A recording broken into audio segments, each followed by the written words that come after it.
चाह रहे हैं कि वास्तविक जो गुण होते हैं वो अर्जुन में यहाँ पर उपस्थित होने चाहिए। अर्जुन में इन गुणों का होना ज़रूरी है, क्योंकि अर्जुन कार्यों से भागना चाह रहे हैं। तो यहाँ पर श्री कृष्ण कहते हैं मेरा भक्त बनने के लिए कर्म छोड़ने की ज़रूरत नहीं है। यहाँ पर श्री कृष्ण ने कहा पिछले श्लोकों में कि कर्म छोड़ने की ज़रूरत नहीं है, कर्म को मेरे लिए करो, कर्म का जो फल है उसको त्याग दो। यही श्री कृष्ण सिखाना चाह रहे हैं अर्जुन को कि मेरा जो वास्तविक भक्त है वो कोई वन में नहीं बैठा होगा।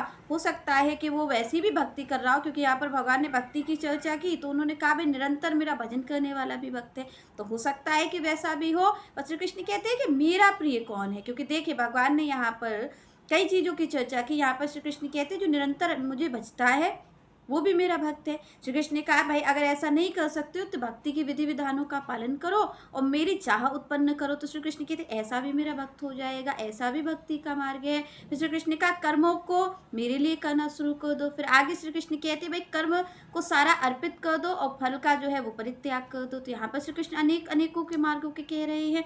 अंत में श्री कृष्ण कहते भाई कुछ नहीं कर सकते तो ज्ञान के अनुशीलन में लग जाओ। पर यहाँ पर श्री कृष्ण ने कहा कि भाई ज्ञान से बड़ा ध्यान है और ध्यान से भी बड़ा ये कर्मों के फल का त्याग है। तो श्री कृष्ण कहते हैं भाई सबसे बड़ा तो यही है। तो यहाँ पर श्री कृष्ण ने तो अनेक मार्गों की चर्चा की। मैं यहाँ पर श्री कृष्ण ने कहा भाई जो मुझे भक्त प्रिय है वो गुण वाला भक्त कैसा होता है, तो यहाँ पर श्री कृष्ण उनकी चर्चा कर रहे हैं। तो यहाँ पर